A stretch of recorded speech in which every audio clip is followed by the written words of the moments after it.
This episode of Off My Shelf contains coarse language and adult conversation. Listener discretion is advised.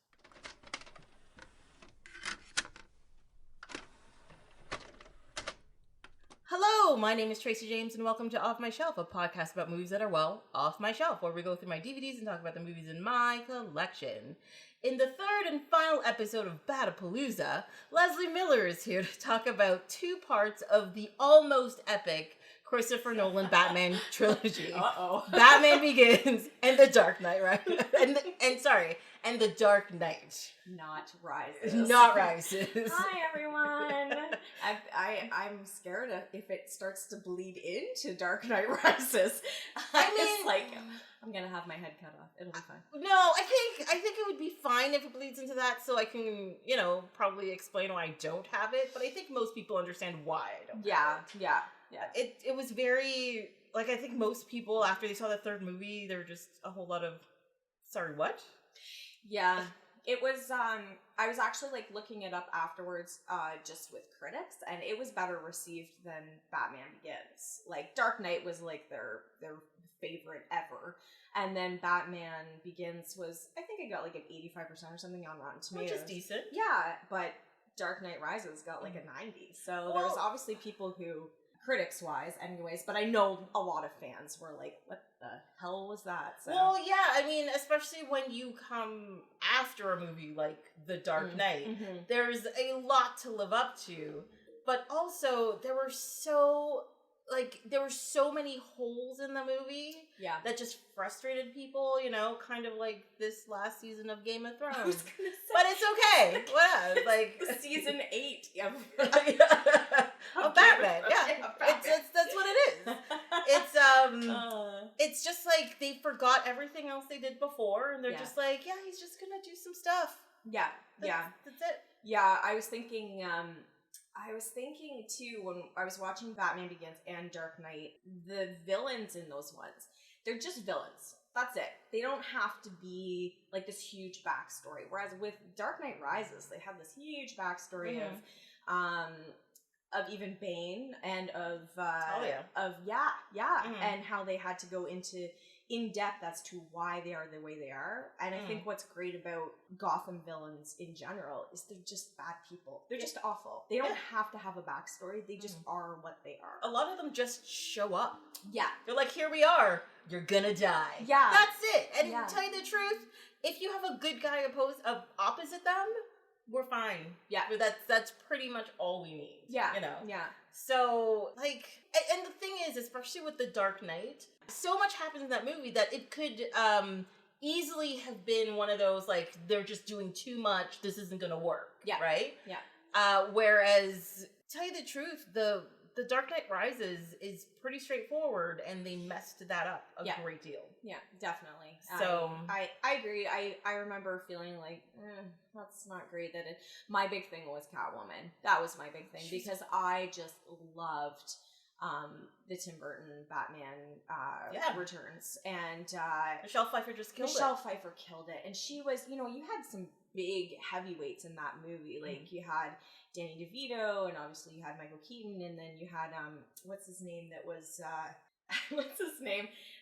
Christopher Walken. Yeah, Christopher Walken, and she annihilated everybody. She stole the show. She stole every scene. But you know what? Jack Nicholson had the same thing in the first Batman, that they were like, he's never gonna be able to measure up. They were very about casting anybody, because they wouldn't live up, and he annihilated every scene. So I remember when they finally casted for Catwoman in Dark Knight Rises, they wanted Angelina Jolie, and she wouldn't do it, and that was their first one. So when they were like Anne Hathaway, I'm like, oh, you've gotta be kidding me. Yeah. And I'm like, well, you never know, she might surprise me like Heath. Because Heath Ledger surprised everybody as a Joker. Everybody. So, we all gave him benefit of the doubt. They know what they're doing.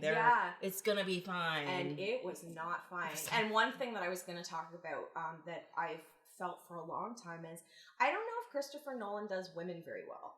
I don't think he does. No. Actually. No. They're usually kind of in the background, or even if they're even in Inception, Ellen Page was the crux of the story. but she didn't do anything. No. Everybody around her did stuff, and she kind of just stood around. Yeah. Even in, like, well, I guess with Memento, with Carrie-Anne Moss, she was just a bitch. So, you know, she was just kind of, she wasn't even in it that much, but she had an important role in it. Yeah. And all of the parts she was in, she was just not a nice person. No. You know, and that was it. And it's true, like, if you keep thinking back at his movies, even within Interstellar, the woman didn't really do anything. No. Anne Hathaway's character was just like, I'm looking for this other scientist I'm in love with, and she gets left on a planet to die by herself. Yeah.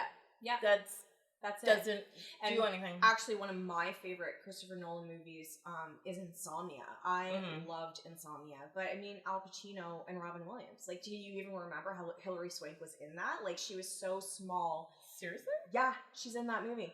And it's such a minor role that it's just like, oh, right. Like, I just feel like they're just very unimportant to him. And then, of course, he did Dunkirk. And, I mean, okay, it's war, so there's not a lot of women anyways. But holy, like, there was no way. Like, he just, he doesn't. And I think that was a big thing with the Katie Holmes scenario, because everyone hated Katie Holmes in that role. Yeah. I actually, until I was looking up some information last night, I thought that Christopher Nolan didn't cast her again, but he offered her the role, and she knew that everyone hated her. Yeah. So she said no, and it went to Maggie Gyllenhaal. It didn't matter. It didn't matter. It was just a terribly written female role. Yeah. And it added no depth, and I was like, what is happening? Well, I mean, the thing is too, is like, I think Maggie Gyllenhaal did a better job than Katie Holmes, but either way, the character didn't do anything. No. You know, and it was, she stood up to the Joker at the party, but then, you know, she was scared and she was just thrown into the damsel situation and she dies. Yeah. Yeah. Nothing. Yeah. You know, in the first movie, she's like, I'm working with the district attorney's office. Stomp, stomp, stomp. Yeah. And you suck, Bruce Wayne, and that's it. Yeah. Yeah. I'm like the girl next door go-getter. Like, it's very, like you said, it's very cookie cutter. He has what their one dimension of what they're going to be. Like you said with Carrie-Anne Moss, that she was like a bitch, and that's it. Yeah. And that's what she's like, I'm girl next door who's fighting for the Gotham, and there's nothing else going on. Well, yeah, what he does, he picks a trope.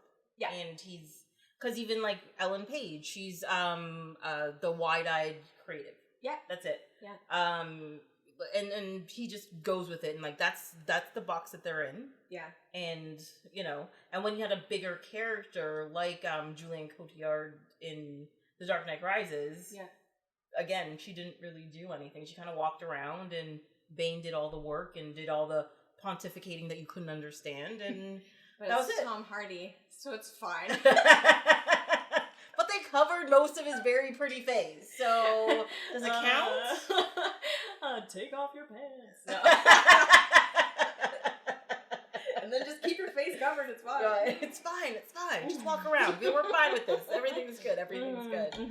Well, I guess you know, you complained about Christopher Nolan himself now, and I do love him, and I do love these films, and I love what he did for Batman.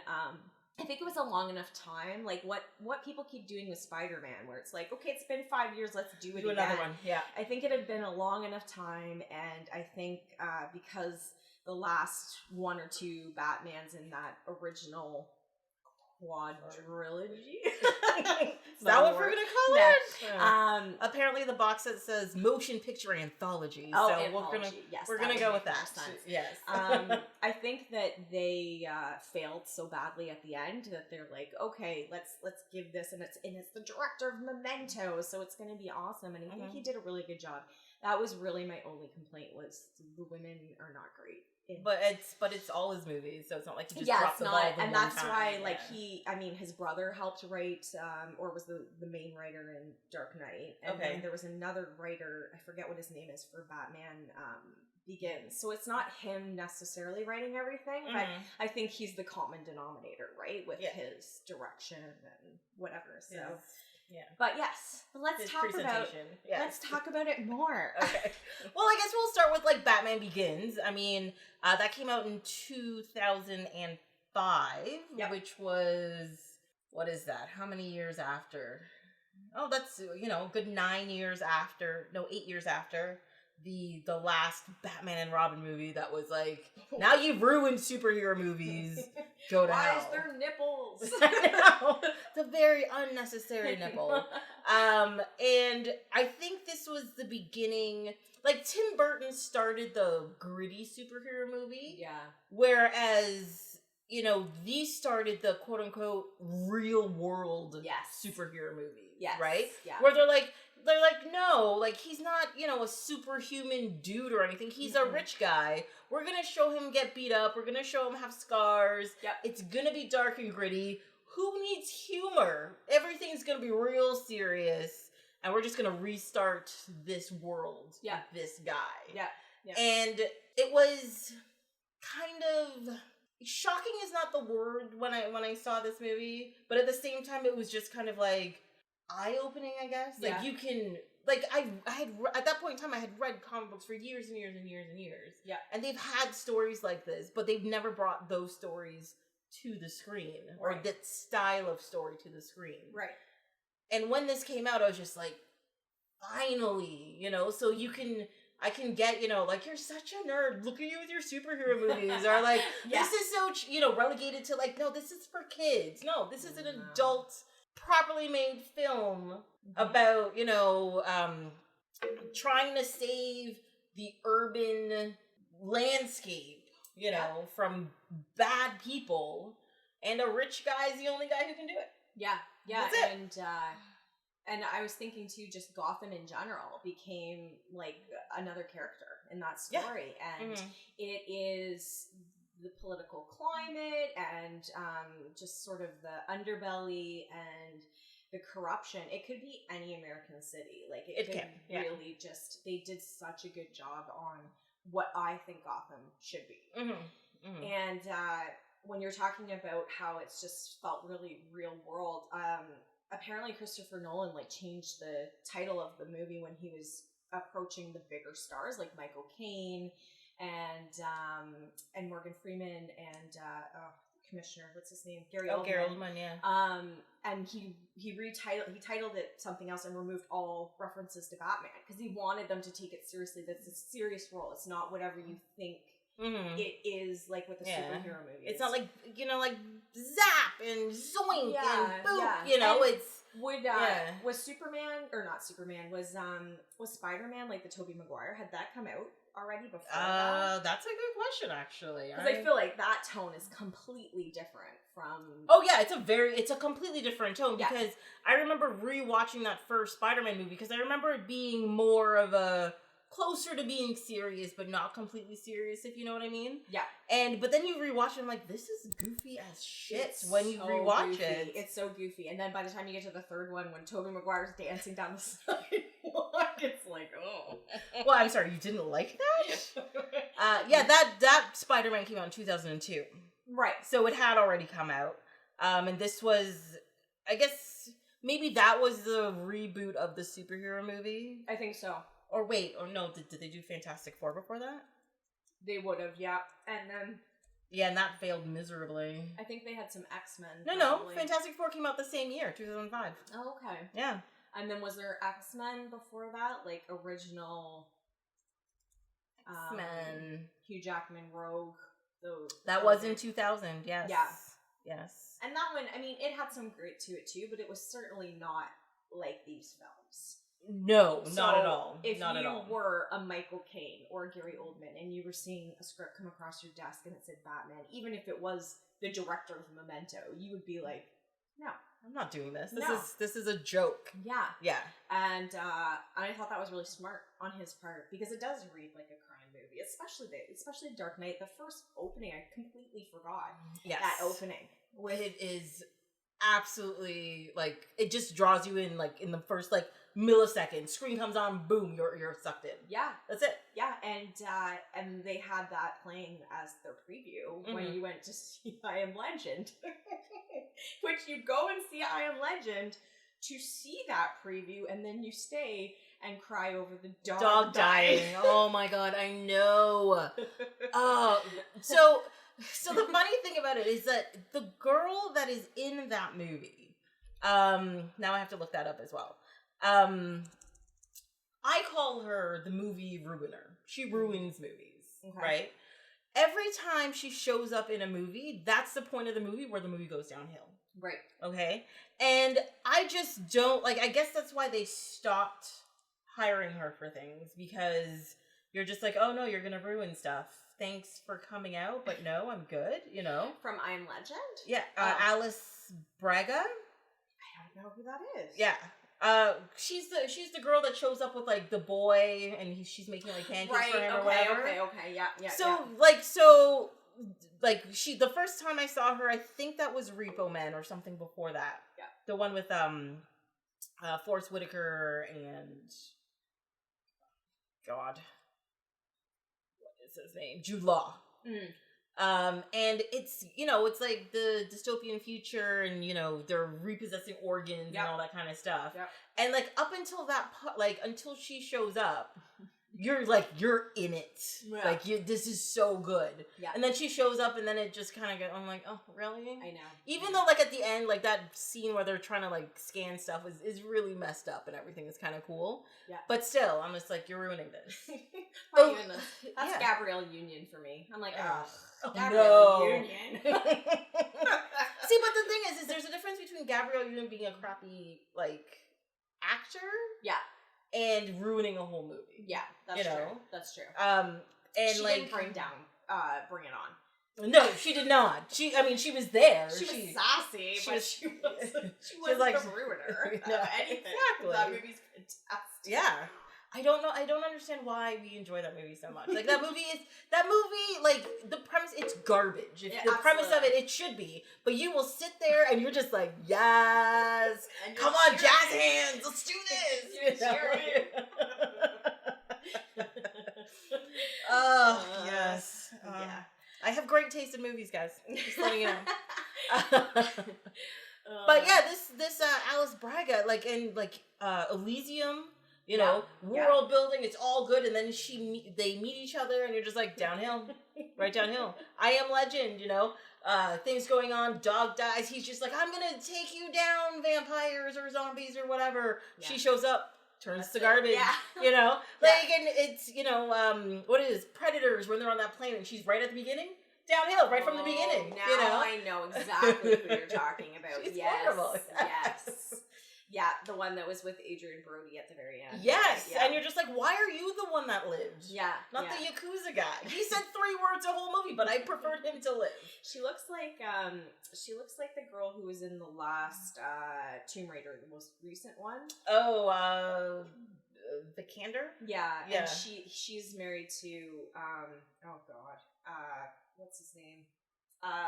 In Prometheus, he played like the robot guy. Really?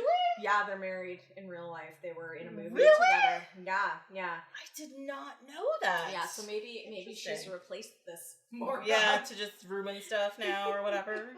I mean, she really was very good in Ex Machina. Yeah. Or Ex Machina. People argue about how you say Ex Machina. It's Ex Machina. You know what? It's Ex Machina. I'm looking at my microphone. But I'm talking to the world. You're like, you listen to me. Yeah, and she was very good in that. Like but everything after that, I'm just no, I really enjoyed her in The Man from U.N.C.L.E. Oh right, yeah. I did enjoy her in that one. Yeah. But everything else I've seen her in, she's very a lot more than I thought she was. Yeah. It's very shrug-worthy, very like meh. You know, like she did a thing, sure. She's the Katie Holmes of the... Oh my god. Yes. We're just gonna beat on her like crazy. It's fine. Yeah. So since we're back at Katie Holmes, yes. Yeah. I find it interesting that I didn't remember that Batman Begins had a full origin story in it. It is a big origin story. Yeah. And I think the whole movie is his origin, technically. Yeah. I wrote that down when I was watching it, and I was kind of like, it's an origin story that doesn't spend all its time being an origin story. Like, there's a lot of superhero movies or anything that's like, you know, the Spider-Man, Wolverine's had 6,000 origin stories. We get it. You're Wolverine. We got it. Mm-hmm. Well, technically, Wolverine has never had an origin story. Yeah. Yeah, no, I guess that's true. I mean, they did one in the comic books, but not the film one. I'm gonna say that doesn't exist because that oh, right. Stupid. I'm like, wait, I saw it, and he's in the tank, and his nails. What are you talking about? I don't know enough about X-Men that I would just made that up in my head.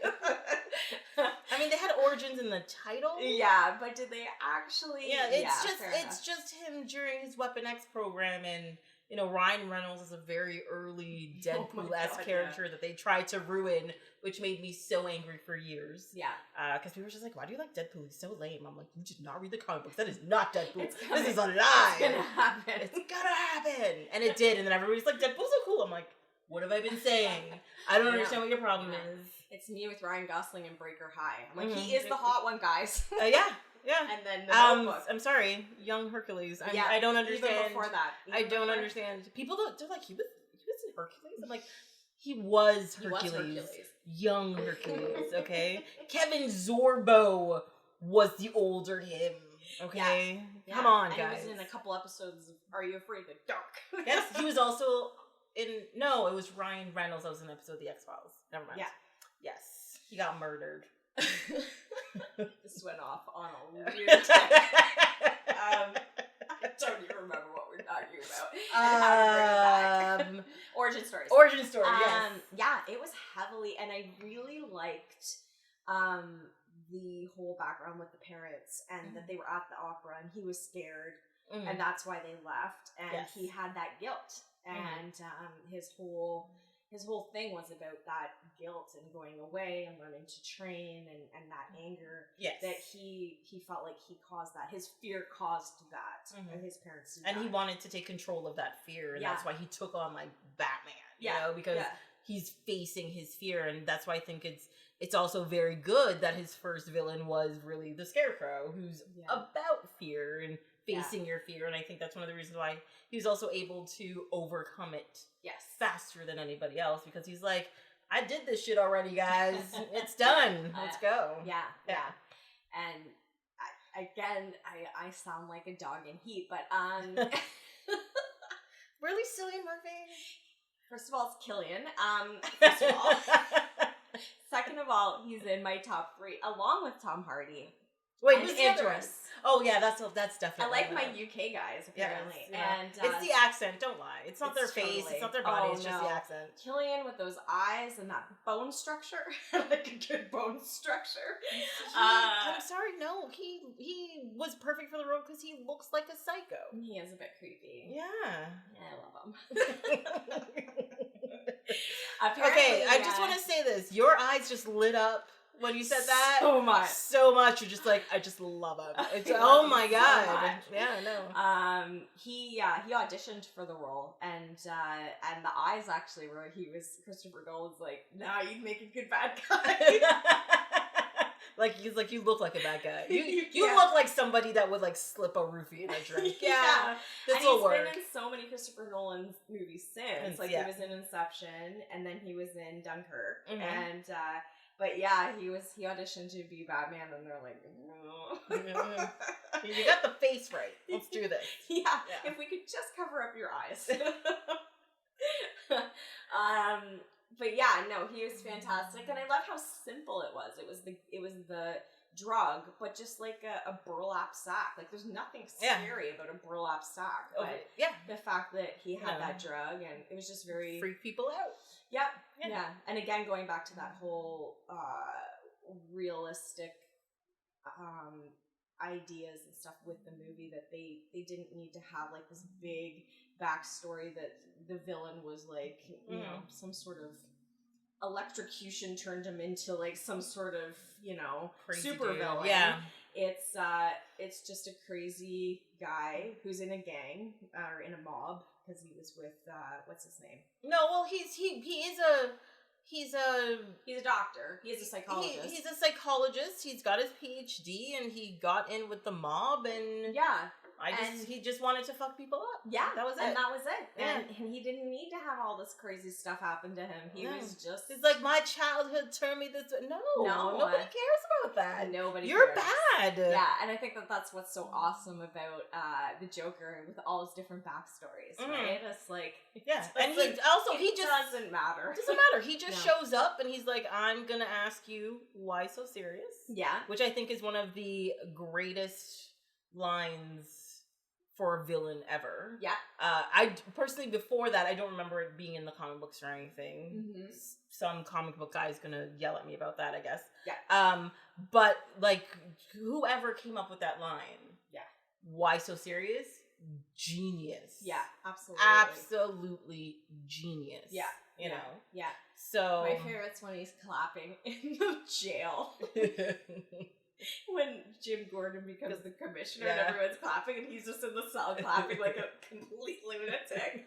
Like, I don't know how you can sarcastically clap. But he did it. That well, but he did it so well. Yeah. And that's the thing that made his Joker just so memorable and so just like authentic. Like, he just threw himself into all of it. You know, it's fantastic. Yeah. But before we get there, we're gonna stick on Begins for a little bit. Okay. The other thing that I really liked about this origin story version of Batman is that all of the movies and stuff that came before it was all just about the parents dying and then skipped ahead to him being Batman. Yeah. Right? There was no training. There's no... Yeah, he's like, I'm Batman. Why? Because I'm rich. Like, that was it. Yeah. And despite, you know, his trainer being Ra's al Ghul, you know, spoiler alert, guys. Yeah. And being like the bad guy and stuff. But it showed... It skipped over, like, you know, the mopey teenager to the angry adult to the, you know what? No, I'm literally going to do something about it. And he figured out what he was going to do about it. Yeah. Which was join gangs, beat up people, learn how to fight, understand the underbelly of, like, crime. Like, he didn't care about, like, the crime bosses. Really. No. But it was all about, like, the small crimes. Because if you stop all those small crimes, the big guys don't get any money. No. Right? Which is great. Yeah. And his parents were killed by a small crime person, right? It wasn't... Exactly. It wasn't Tom Wilkinson's character that killed his parents. Yeah. It was somebody who worked for him, Like, it was, you know, down the food chain. Yeah. If it even related to him. Yeah. So, no, it was a good backstory, and I couldn't believe how long it was. Like, it did go on like a lot longer. It's a full half of the movie. Yeah, than I remembered. Did you like Liam Neeson? Can you watch Liam Neeson now and not think about his racist stuff?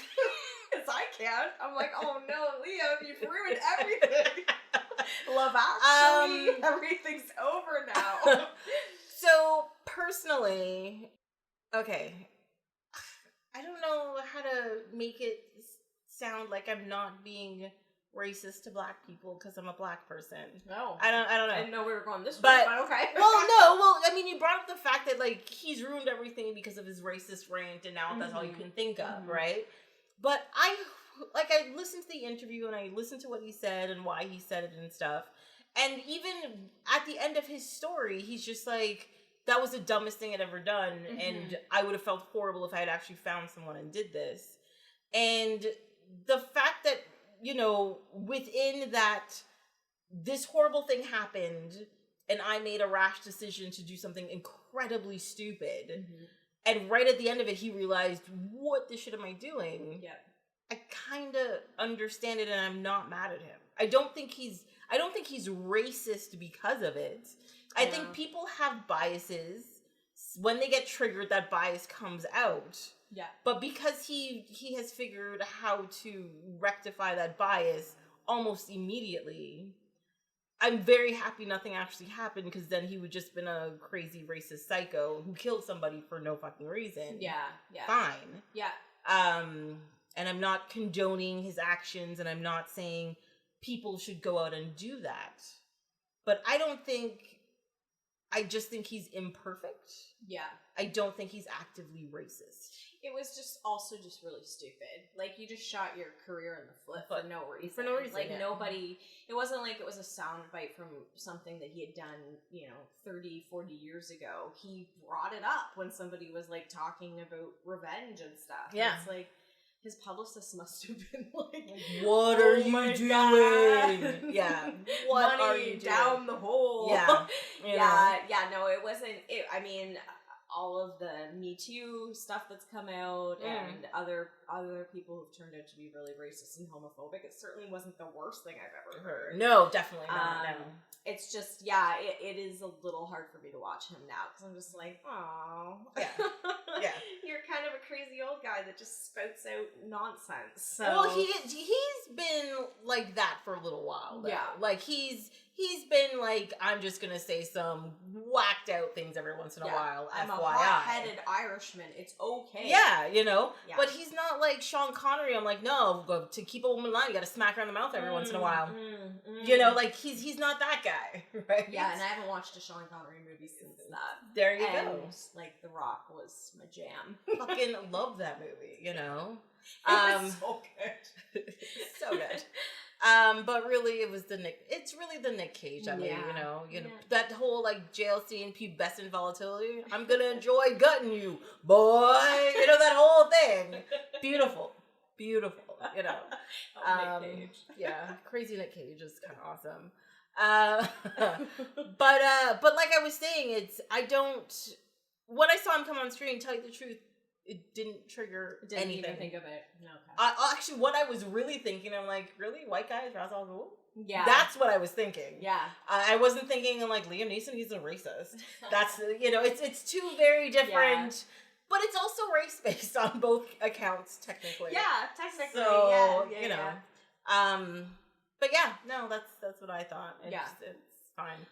But he Liam Neeson'd in it. He did. That's what he did. I thought, when I was watching Batman Begins, the only thing that I can say that I found, like, even the Katie Holmes thing didn't bother me. I was just like, I wish you guys did more with women, but it wasn't like a problem for me. Mm-hmm.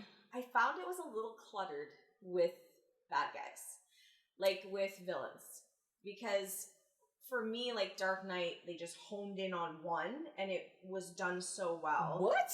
The Dark Knight, I mean, it had, Heath Ledger was done so well. Yeah. And then it kind of, at the end, had Harvey Dent and stuff No, like but that. It also had all the mobster guys from all over the city. Yeah. It had the crooked cops in the police department. Not as much as Batman Begins, because it had, like, Tom Wilkinson was really in it, and then Scarecrow was really in it, and then Ra's al Ghul was really in it, and it just felt like... Well, Ra's al Ghul was really... So, when he comes in the montage, you think that's all you're... Like, oh, he's his sensei, blah, blah, blah. Yeah. And that's all he's gonna be. But then he comes in, he really only comes in at the very end as Ra's al Ghul, But then he also... It was only like 20 minutes or whatever. Yeah, but then you find out it's all one gang that's doing all true. Of this. That's true. And I think that's the reason why I didn't find it was cluttered. Like, I think if it was like 3 different people with completely different motives doing whatever they want 3 different ways, then I would have been like, oh my god. Yeah. But then you find out, oh no, it's 3 different people who you think have different motives, but really they're the same thing. Yeah. They're exactly the same thing. I think I liked all 3, that I wish they'd had more screen time. Like, Tom Wilkinson can read the phone book and I'd be happy. Like, he's so cool. Good. And he's so good in that role, and he was very... I guess maybe underused for me, and he really didn't do very much. Yeah, Scarecrow was in it, I guess, more than Tom Wilkinson, but still not as much as I would have liked. He gets to come back too. Yes, he does. Again, she lit up. Okay, he's the judge.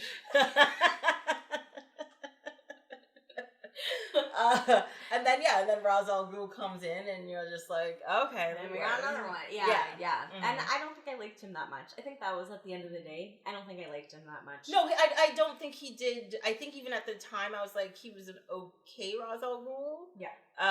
But yeah, as I watch it now, I'm like, no, he's not very good at, like, Ra's al Ghul is, he's conniving. Like, he's kind of like a mystical Lex Luthor. Like, he's a smart, conniving, sly individual, but and kind of menacing, but you don't get that, like, fear from him or that, worldly menace from him at all. You're just like, oh, he's a guy who thought he was Zen at some point in time and is just sprouting Confucius type wisdom that's actually stupid. Yeah. So What do you do?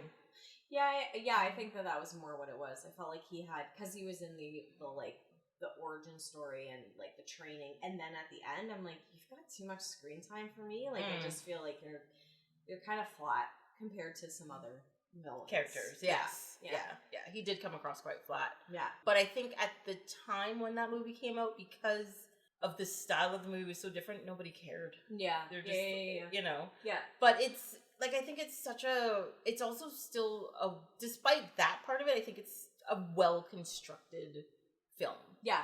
Oh, this is just me being super nitpicky. Like, it's a really good film, and it made me really, really love Batman and Gotham. Like, it had that love again for me that I had when I had the two original the Tim Burton ones. And the Tim Burton ones, though, I mean, it was so, like, fantasy, right? Like, it was so Tim Burton-y that it just, like, the Penguin was just it's just ridiculous. Why are you riding around on a duck? I don't get it. Because it's fantastic. That's why. Oh my god, when he bit that reporter, I cried the first time I watched it. Probably because I watched it when I was very young. Bit his nose? Yes. I thought it was a reporter, but yes, it was. But this, it just was so gritty and so perfect, and I honestly haven't liked superhero movie as much since then, I have to say. Really? Including Logan? Oh, no, that's different. Okay, there you go. I was just like, wait a second.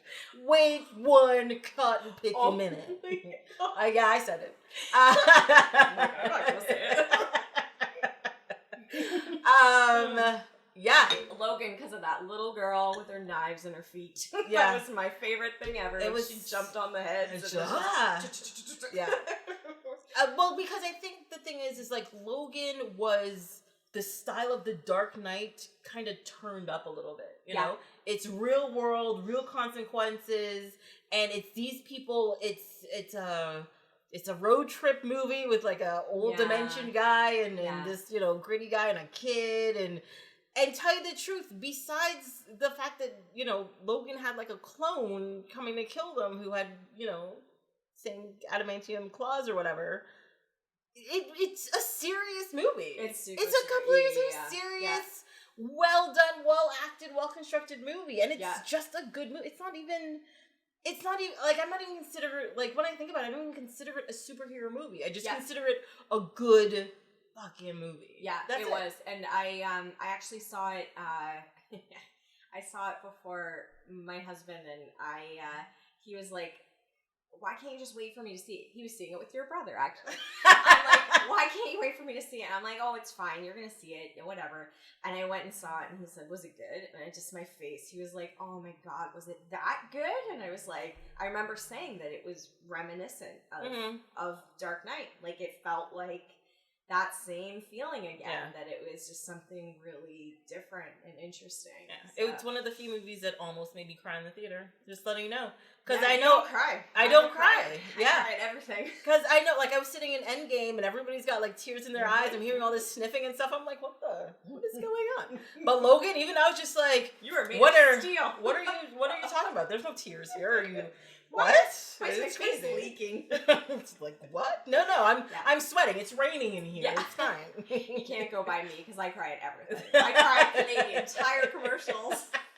You name it. Like believe in people. She does. Yes, believe it. Just believe it. When the Olympics are on, I'm just like, where's my tissue? The mom went to the rink every day. It's so sad. And they have to be like inspirational stories, and they just won gold, and it's slow motions and the flags in the background, and it's like, yes, you did it. You always believed in me. God, it's brutal. Just brutal. We support all of our Olympians. Yes. A little too much, apparently. Yes. But yeah, no, it's it definitely paved the way for movies like Logan. Yeah. Personally. Yeah. Because I think without it, people would be like, "Are you crazy? Nobody wants a serious superhero movie. That's just dumb." Yeah. You know. Yeah. So. Yeah, and did a great job. My favorite still is Watchmen. That's one of my favorite ones too. And I don't know if they would have had that. I mean, I guess they would have because of 300 and stuff came out before Watchmen. Yeah. So it was that R-rated again with the more gritty. I think Watchmen was R-rated, wasn't it? Oh yeah, yes, for sure. Yes. But yeah, because I always felt like, I guess because I'm not a big graphic novel comic book person, I always felt like I missed it, like I didn't get it in some of them, but I love movies, so I can enjoy a good movie. And especially when it has that nostalgia, like I had when I was a kid. Because, Batman Forever was one of my favorite movies. Yeah. So, because it's amazing. Yeah. She flips into a store. Yeah. She does backflips. Then she flips out of it, and then there's a heavy breathing and an explosion. It's amazing. What more can you ask for? Also a penguin and a duck, and we got that, so it's fine. It's fine. Yeah, totally got that. It's awesome. So from that origin story, this new origin story where Ra's al Ghul wants to destroy Gotham with mind fear for some reason. Yes. Which of course Batman stops because antidotes and. I keep wanting to say anecdotes. No, antidotes. Antidote, yeah. You know, are given out and all that kind of stuff, and I don't know. And then the movie ends, and then we get another one, and it is The Dark Knight, and to this day, it is one of the best movies / superhero movies ever made. Yeah. For sure. I saw it at back in the day when they used to do midnight screenings. Oh, so yes. I saw a midnight screening. So and did then, I. Yeah, don't then worry. got up and saw the matinee the next day. Like, it was just nonstop. Yeah. I saw it 4 or 5 times in the theater. I loved it. I loved it so much. Because it's just, like we were saying before, just from the get-go, that opening sequence, they're opening the door, they got clown masks on. Yeah. No, wait, he's crossing the street and he's got a clown mask in his hand, holding it, and he puts it on. And you know it's him. You know it's him, but at the same time you're just like... standing. That's just somehow the way he's standing. You just know it's him. He's got that weird kind of like hunched side or whatever. Yeah, yeah. And, like you don't see his face until the end of that sequence. Yeah. Until the end, like they rob the bank and they out in the school bus. You don't see his face. Yeah. But you're just like, wait, is that the Joker or is he just working for the Joker? What's actually going on here? Why are they robbing this bank? Those guys are gonna die. Oh my god, what is going on? Why is there a school bus? He's on a school bus. What's going on? And then the movie just keeps going. The best is when he's like, no, I'm here to kill the bus driver. He's like, what bus driver? And then he like sidles to the side, like he just moves over. Yeah. And the bus comes to the wall. Just like, and I was like, oh my god, it's Dog Day Afternoon. Like, it's just fantastic. It's Bonnie and Clyde. It's just somehow they've made... I don't even like heist movies. Those are like my least favorite movies. I don't know why. I cannot stand heist movies. I don't care. I don't care about the safe and how hard it is to open. I just don't care. I must admit, there are a few heist movies that I really legitimately enjoy. Yeah. Because there is so much... Like, they spend so much time doing the setup that half the time they break their story automatically in their setup. You're just like, well, I know all of this is going to happen, so blah. And it's very rare there's a twist or something happens that you're just like, sorry, what? Yeah. Oh, you did something different. I like this, blah, blah, blah, I must admit, I do enjoy like Ocean's 11 and 12. Those are my least favorite ones. Yeah, oh no, it's just so much not planning. It's not quality movie. It's pretty people in pretty clothes hanging out all the time. And for some reason, it's hot. Like, I don't understand. Hot. It's so hot. And they're just walking around looking real good in really cool environments. They got nice outfits on, and you're just like, I can do this. It's fine. Yeah, even like the girl one that they did was somewhat garbage, but I did like that it was like the Met Gala. Like, it was something different. It was like, it was more about jewelry versus like money and casino and all that Really? nonsense. Actually, it annoyed me that it was jewelry. I don't know. It's just something different that it wasn't a bank or a casino. It's true. So. Like, I was really happy that, they did, a heist movie with women, with just women, which is something they don't usually do. And it was women talking to women about the heist. Yeah. Even though there was a guy in the end, but they weren't talking about relationships and guys and blah, blah, blah all the time. It was like proper women doing their business. Yeah. Like, whatever. Yeah. Right? The Met Gala was just an excuse for them to dress up in pretty dresses. Met Gala's awesome, so it's okay. They can look real pretty, that's okay.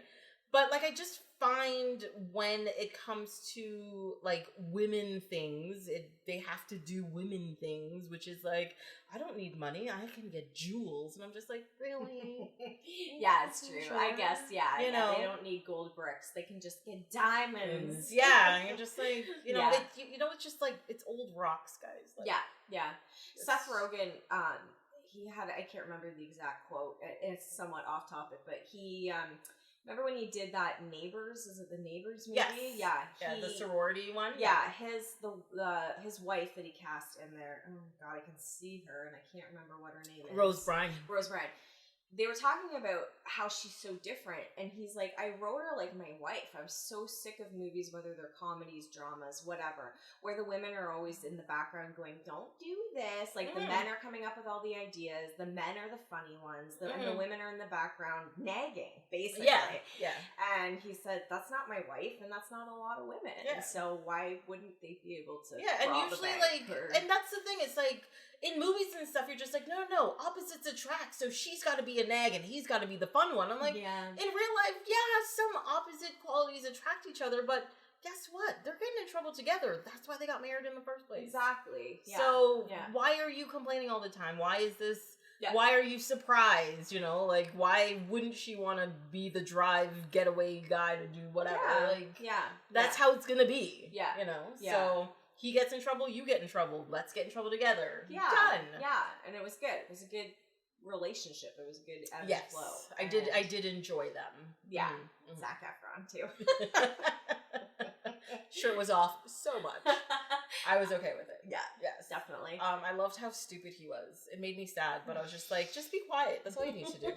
And that's why you got a job at Abercrombie & Fitch at the end. Oh, yeah. He's just walking around with his shirt off for no reason. It's so funny.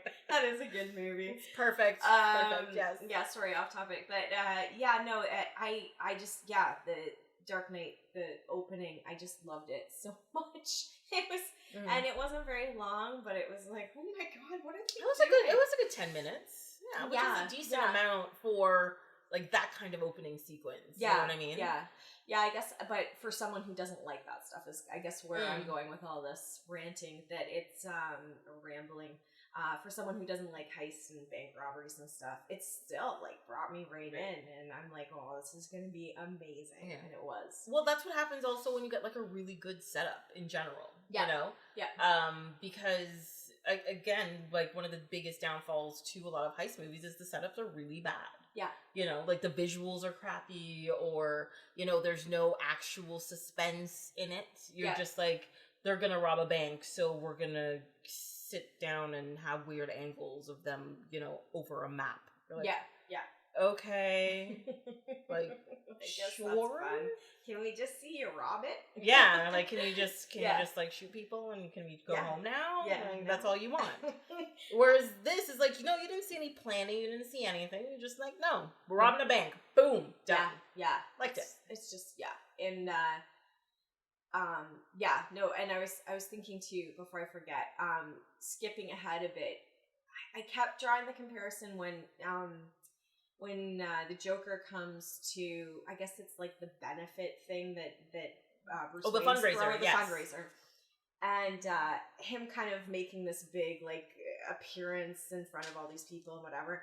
I kept thinking about the Jack Nicholson part when he comes in and it's like the Prince music and he's painting and stuff. And how goofy that was in comparison to what Heath Ledger did. And it's so funny because like Jack Nicholson, everyone's like never gonna live up to it, and he just like he takes your breath away, and he's got his nervous tick, and he's licking his lips all the time, and he's just, and somehow it's horrifying and very uncomfortable. Like you sit there and you're like, uncomfortable. You're just like, no, like this is one of the few times where I'm like, the people that are there are uncomfortable, not just for the guns. They're uncomfortable for a real reason. Yeah, because he's just messed up, and you're like, oh my god, he's crazy, and he's the one that's gonna like.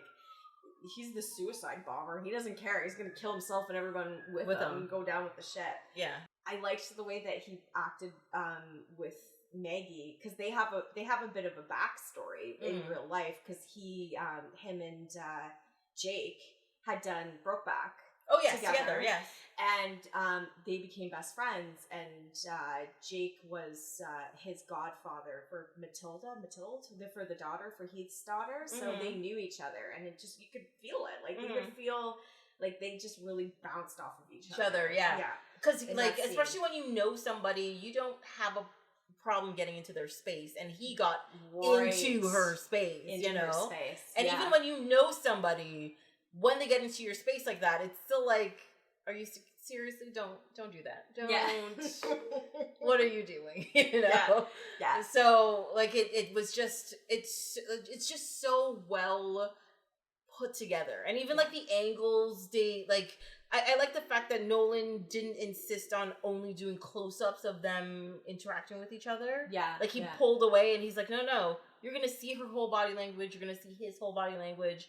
He has, he's got like a little dagger in his hand, but he's not threatening her with it. It's just like, he's just invading her space, and how that makes you like, no, I don't want this right now. Yeah. You know? Yeah, absolutely. Yeah. And, I was reading that Michael Caine forgot all of his lines in that part. Because, really? Because he was just like... He had never seen him act before. He had never even met him. And it was the first scene that they shot together, because they're not really together in anything. Yeah, that's true, And he couldn't remember his lines after that. He was like, I was just horrified by this person. Like, he got it in one take. Like, he was just like, ooh.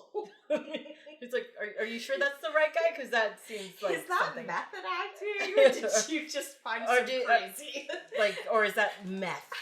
It's not method, it's pretty meth. You know, that's it.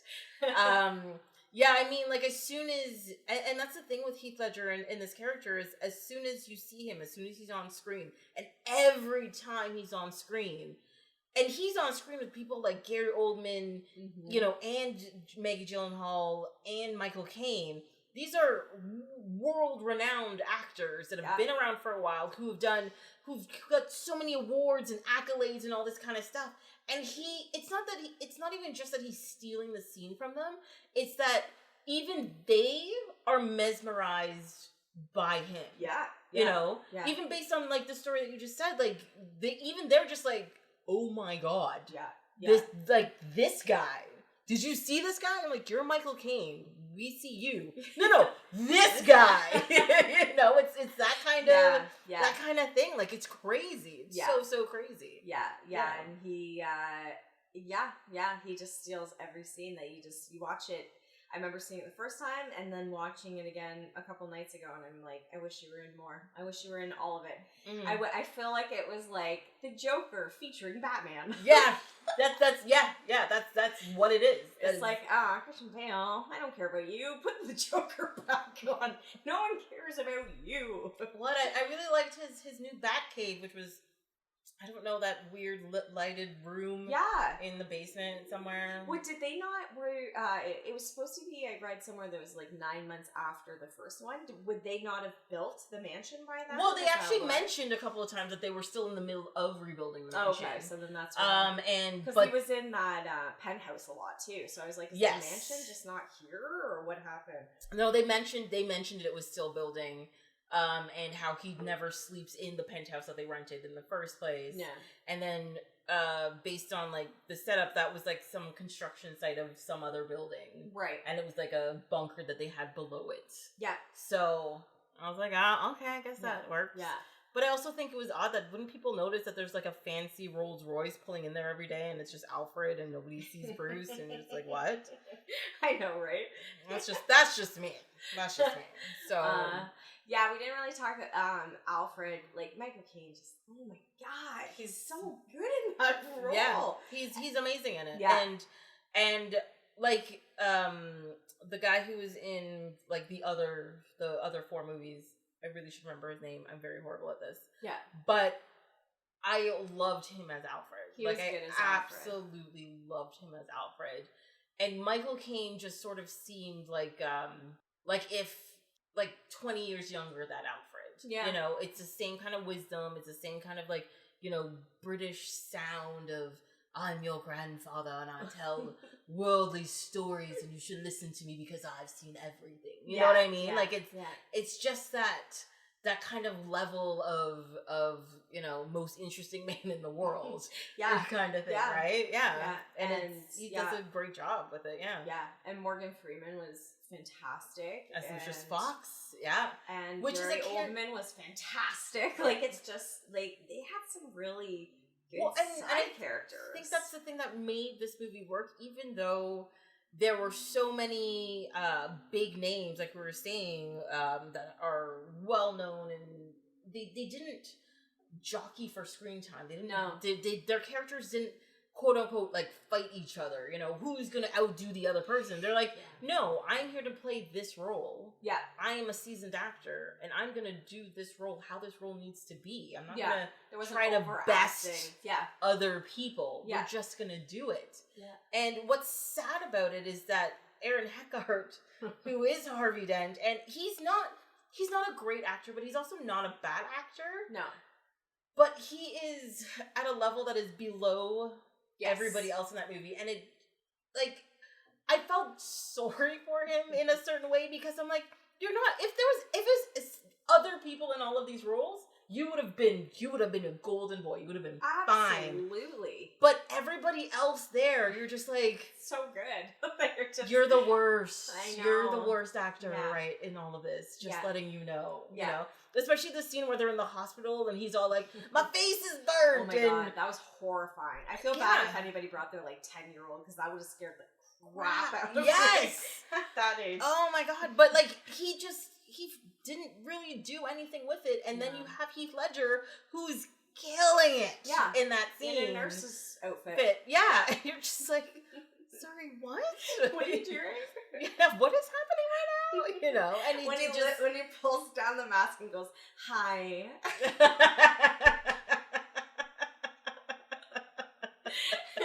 It's so good. And then Harvey Dent's like trying to get out of the bed to like kill him, and he's like, sorry about your face. Like, no hard feelings or anything. It's just you know me. And it's true. It's like, we do know you, and that's what makes you scary. Yeah, that's what makes you so fucking scary. Yeah, yeah. You know, and how easy it was to manipulate that, and how easy it was for him to be like, he's the Joker's really calculating. Like, he's just can really calculate. Like, for someone who's like, oh, I'm just, you know, creating havoc. Like, he knew what he was doing.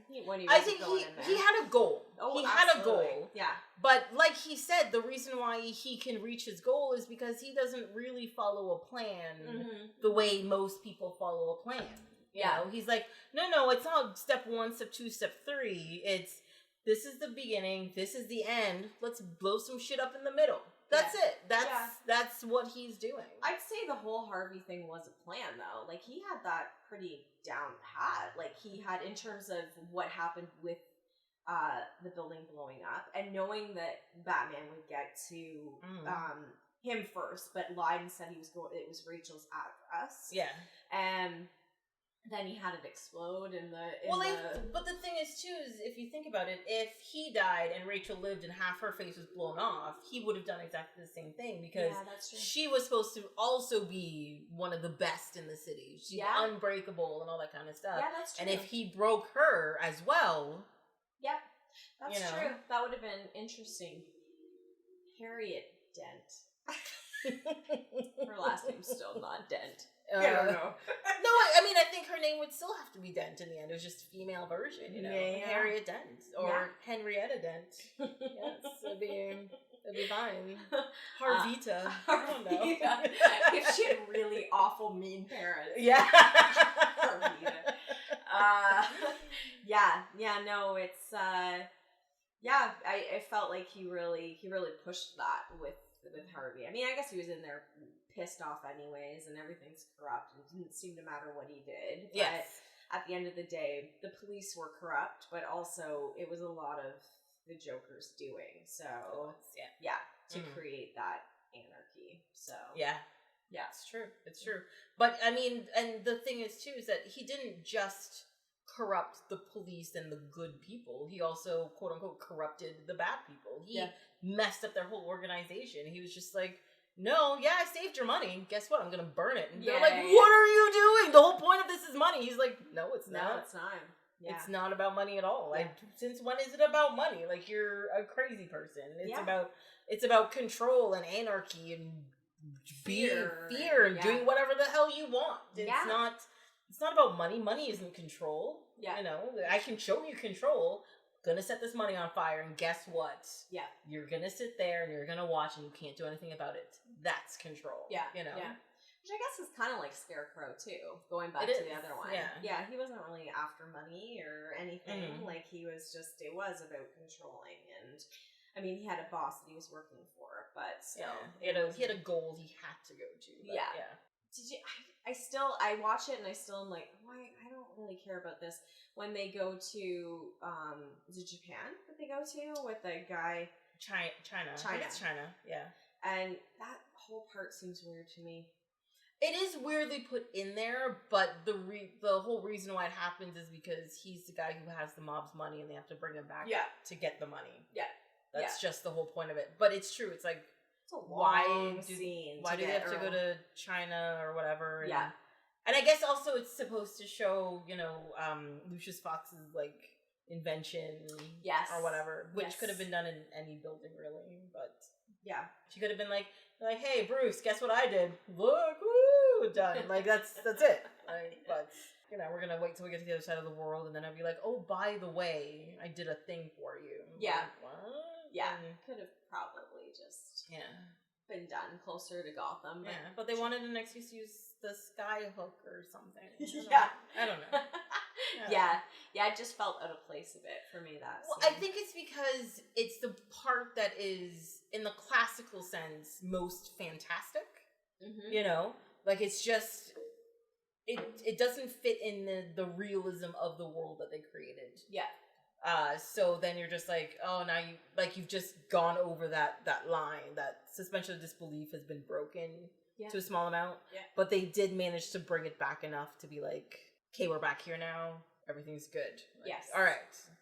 Does he die? I can't even remember what happens to him. Because the Joker finds him. I just don't remember. That's a good question. Because he's at the top of the pile of money. And that they set on fire. But I don't know if he gets moved from the top of that pile of money. I didn't know that. Yeah. Because remember when the guy shows up and they're at the top, like the Joker's at the top. He's sitting still tied up beside him, and then he slides down. Oh, I didn't know and they set it on fire. But there was also another guy up there, like one of his minions or something, up there. So I don't know if he got moved off, or was he burned in the pile as well? I'm really not sure. Interesting.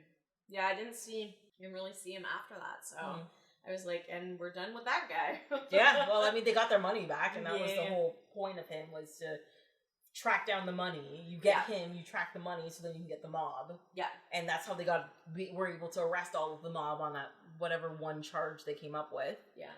And get them on boats to go over there for some reason. That's why to go over there.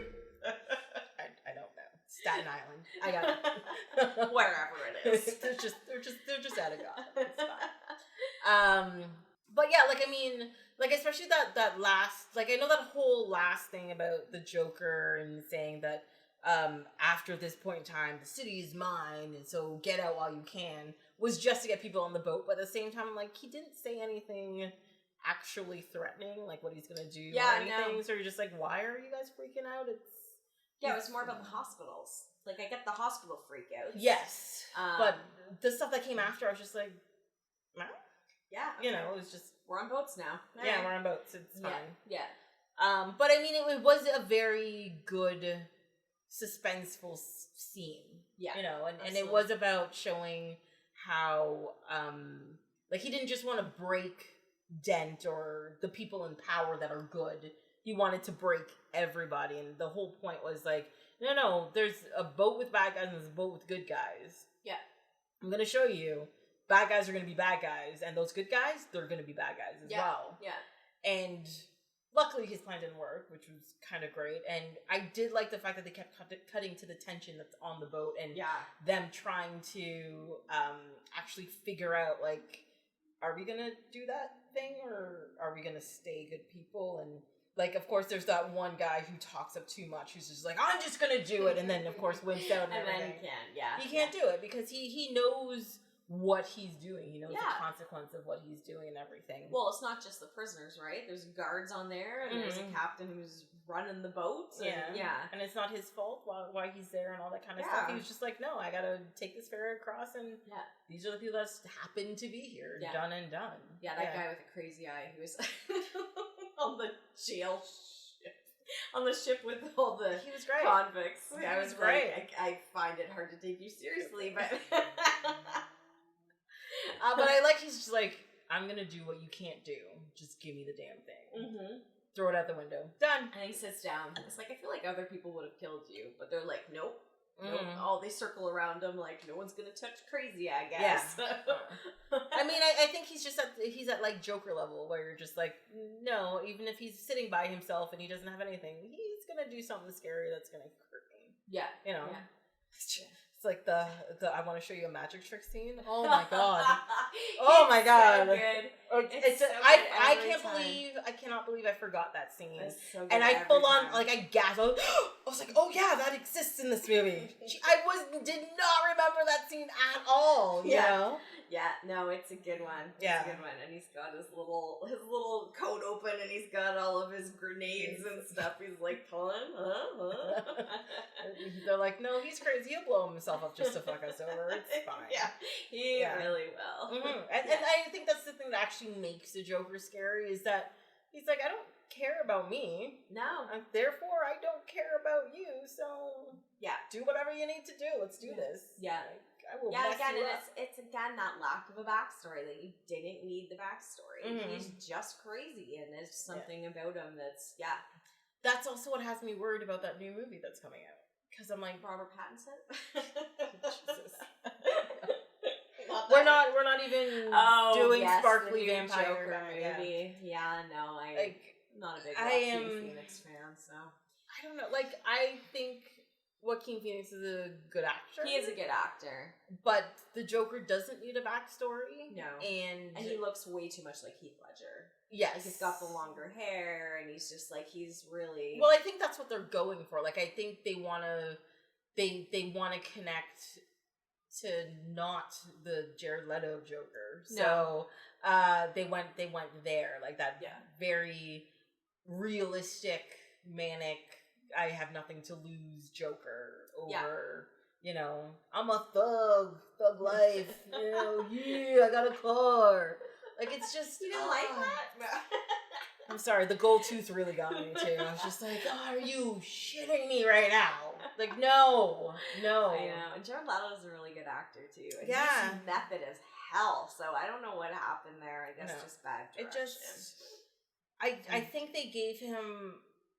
Like, even if he's method and stuff, I think they gave him more, like, you're crazy, but you gangsta. And he went with that. He went gangsta over crazy. He did. You know? Yeah. And that's the biggest problem with it. It's like, no matter, even if you modernize the Joker, the whole point of him is he's not gangster. He's not into a label of some sort, except for the fact that he's the Joker. He is a psychopath. Yeah. Right? They don't fit into any other category besides psychopath. Yeah. Like, you can have a thuggish psychopath or a thug who thinks he's a psychopath, but he's a thug. Yeah. That's you know, he wants his money, he wants his bitches and his hoes, he got his tattoos and he's all bling bling. Yeah. That's the Joker that we got. Yeah. That's a thug. That's not the Joker. No. That's not the Joker at all. And that's the thing people don't understand is that like the filmmakers who made the movie don't understand. It's like, it's not the fact that he had tattoos or that he had a gold tooth or whatever. It's just like, that's not the Joker. Yeah. So we're pissed about it. That's something else. Yeah. You know? Yeah. And again, I think it's going back to it's too soon. It was too soon. It was. Right? It was too soon. It's like going back to what I said before with the Spider-Man stuff. It's too soon. You just keep trying and trying to. I don't know if you're trying to, milk that golden cow or what it is, but you just can't give it some time. Yeah. And then someone else might be able to do it differently and better. But you gotta give it time. Yeah. I don't know why, like, there's so many good Batman villains. Like, go after the Riddler. Go after anything. Like, anybody. Yeah. And I think it really does have to do with the people who are making it and, like, their passion for the actual projects. Yeah. You know what I mean? Yeah. Because I always feel bad about being like, oh, Marvel is the greatest thing ever, blah, blah, blah, because DC sucks. Yeah. But unfortunately, based on the content that they're putting out, it's true. Yeah. Right? In terms of the film world. Yeah. In terms of the film world, exactly. And it's clear that the people who are making these movies have the smallest idea of what Superman and Batman is, or what the Joker is, or who Lex Luthor is. Yeah. And they're just like, oh, but we're reimagining it. That's fine. But the problem is you are losing what the actual character is. And that's why the movies aren't working. It's not necessarily direction, it's not necessarily editing, it's not necessarily special effects. But if you say you have a Superman movie, and you have a guy dressed like Superman, but character-wise, he's not Superman in any way, shape, or form. Yeah. You're gonna piss people off. Yeah. And that's what's been happening. Yeah. You know, those last bunch of Superman movies, you're like, that's not Superman. Oh my god. Because I don't know the graphic novels and the comic books, I have yet to find a Superman movie that I like. I don't like any of them. And I'm like, I must just not like Superman. But no, there's so many people that love Superman and that are fans of Superman that I know, and I respect their comic book, taste and everything, that I'm like, that's not what it is. It's just they can't seem to get that one right. I don't know what's going on, but they can't get it right. Well, to tell you the truth, one of my favorite Superman stories isn't like a graphic novel or a comic book or anything. It's a book called It's Superman, and I'm just gonna look up who wrote it. I can't remember who wrote it. Tom DeHaven. It's a guy named Tom DeHaven. Okay. And it came out in apparently this is the audiobook, came out in 2006. I don't remember when the book came out. But I found this book in a bargain bin years ago. I paid like $3 for it, soft cover book or whatever. And I was like, okay, I'll give it a shot. Whatever, I'll give it a read. And because I had always just read the comic books, graphic novels, that kind of stuff. And there's always been novelizations of, you can find X-Men novels and all that kind of stuff. Fine. But I'd never read one of these. So I was just like, well, let's do this. And it is the classic Superman story, you know?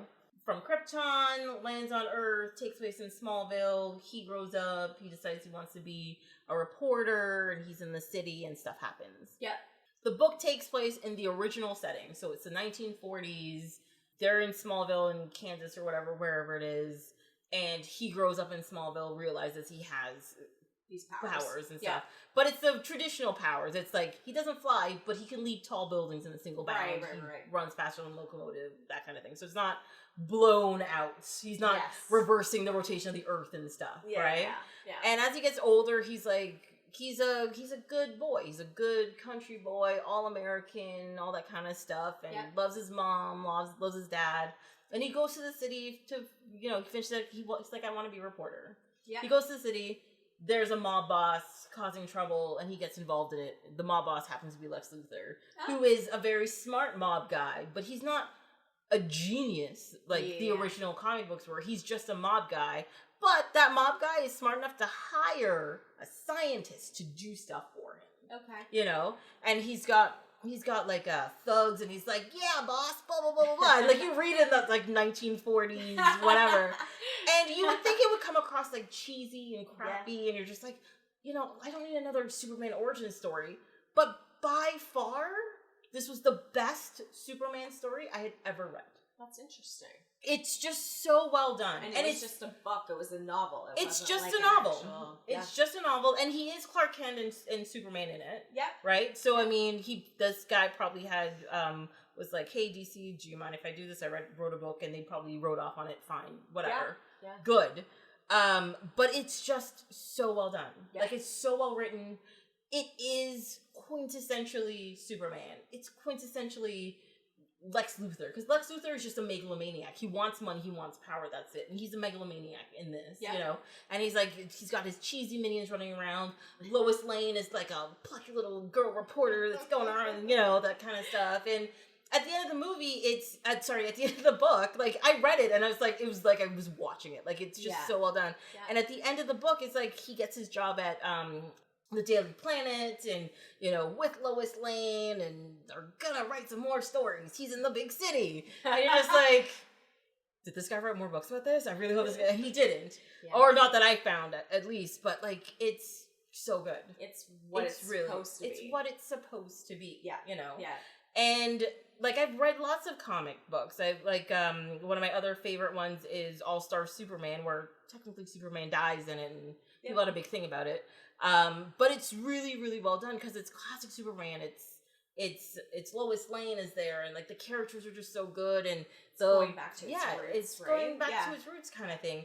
But the funny thing is they took All-Star Superman and they made it into a movie, like an animated movie, and the animated movie is garbage. Oh yeah, the voice acting is really bad. The stuff they shouldn't have cut, stuff like that, and you're just like. But it's literally, it's storyboarded for you. Just do it. Yeah. And this is the problem. It's weird how, I mean, it's the case in so many books, right? Like, so many things do not translate well to screen. Yeah. Like, I was just talking about The Martian the other day. The Martian is a fantastic book, and it just didn't translate. I don't know why. I don't know what went wrong. It just didn't. And I must admit, I didn't mind it. Yeah. But there was a lot missing. Yeah. Yes. It was a lot funnier in the book, actually. Yes, it was. So, and I think that's what happened with Batman Begins, is I think Christopher Nolan found a Batman origin story that was really well written, and he worked on that. But, like, what you're saying right now, if somebody who was...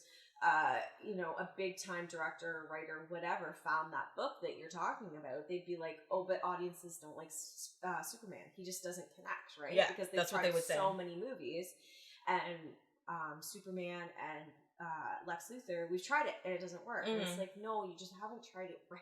Exactly. You just haven't done it right. Yeah, and that's the problem with when an exec makes a movie compared to somebody who loves the property and wants to actually make something great.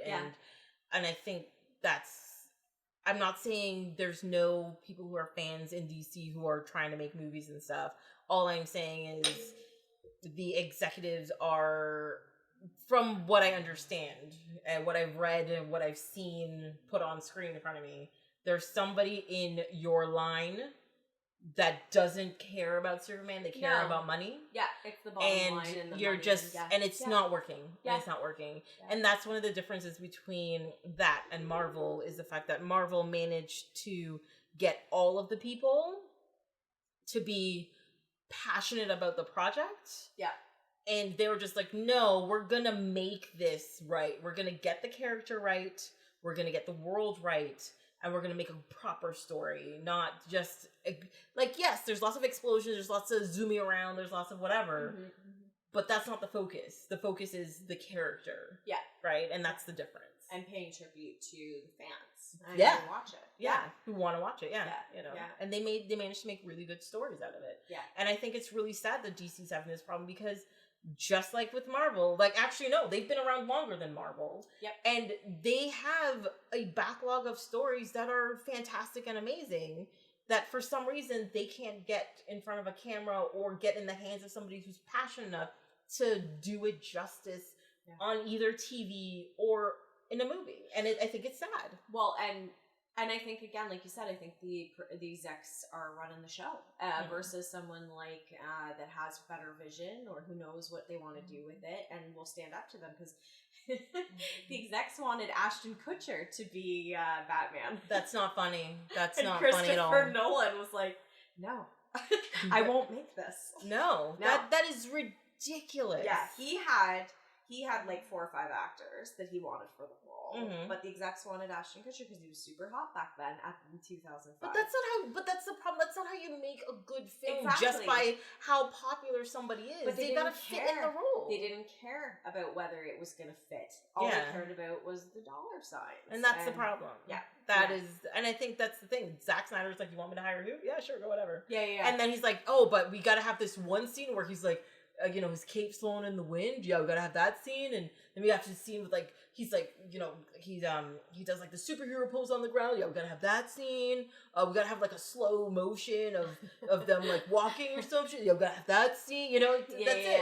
He doesn't care who's in the role as long as it's pretty on the screen. Yeah. And that's the thing with Zack Snyder movies is that, I will not deny. They're beautiful. They're very, very pretty, Yeah. Look at The Watchmen. Look at Sucker Punch. Look at Superman. Like, it's beautiful visually, but there's nothing connecting the scenes together. There's nothing there, So, what do? Yeah. That's it. Yeah, no, it's true. I mean, I have it for my near and dear to my heart. It's completely different, but in a different case. But all the Star Wars that they did, not the new ones, but the ones that they did with with George Lucas. Yeah. It's like, again, there was somebody who's like, I was the original Star Wars, so I know what I'm doing. I'm taking over this. Yes. And holy hell, what the hell happened? And what's really sad about it is that those movies I know they have found their fan base, which is fine, and it's part of the canon right now. But the thing is those movies from the 90s that came out 20 years after the original look worse than the original movies that came out because of the way they did things. And they look horrible. Yeah. The story is bad. Like, I think the problem with it is that it's one of those things where it's my baby, it's my thing, it's my whatever. Absolutely. He didn't even care what the fans wanted. Yeah, it was just him. But it's not even just that. But he didn't know how to edit it down so that it had the proper story or it had a good, like pacing and all that kind of stuff. He's just like, no, okay, we're gonna have. Oh, you know what we should do? We should have a scene where this happens and this guy does a thing, and you're just like. Yeah. Why? Yeah. Oh, just because it's cool and I have the money to do it. You're just like, yeah, but you don't need it. Well, and he didn't have that much to do with the original ones, right? Yeah. Like, at the end of the day, it wasn't fully his movies that he was, all 3 writing and directing and it wasn't, right? Yeah. And that made a difference. Yeah. So when he had full control, it was like, Howard the Duck. Oh, Jesus. Oh, Howard the Duck. I mean, I must admit, I have a soft spot in my heart for Howard the Duck because I think it's just because, bestiality. He gets played a lot. He gets played a lot. And, it's just such a weird character and concept in the first place. And it's just such it's one of those movies that I saw it I was definitely way too young when I saw the movie. I was probably 8 or something when I saw that movie. It's actually not that bad. And I was just like, what? Blew my tiny little mind. So I have a soft spot for it. But no, it's bad. It's really bad. It's so bad. Yeah, my parents put on What's Love Got to Do With It when I was 4. So I can hear it. Oh my God. Yeah, I needed to know about Ike and Tina Turner's marriage at 4, apparently. Because they're like, you like the songs. Oh my God. So I get the inappropriateness and the horrifying images. Yes. Lucky you. Yeah, so I wish I'd had Howard the Duck. May have been better than Ike Turner. Oh God. Lawrence Fishburne. No, it's certain people, certain creatives, they get their hands on things, and I think Christopher Nolan did a fantastic job with this, and I think one of the reasons why Christopher Nolan did a fantastic job with it is not because he looked at it as a superhero movie, he looked at it as a movie. Yeah. And he's like, I want to make a really good movie. Yeah. Yeah. And that casting thing, for example, is one of the things that brings down a lot of those movies as well. You're just it's not that he didn't stunt cast, but he stunt casted well. Yes. Appropriately. Yeah. Because everybody was like, Heath Ledger is the Joker. You're just, because he was really popular at the time and all that kind of stuff. But like, he still made him audition for that role. Oh, absolutely. You know, and he's like, no, I'm not just going to give it to you. Yeah. Like, we're not, no, that's not how this is going to work. You have to earn it. Mm-hmm. And amazing. Yeah. It's just amazing. Yeah. You know? Yeah.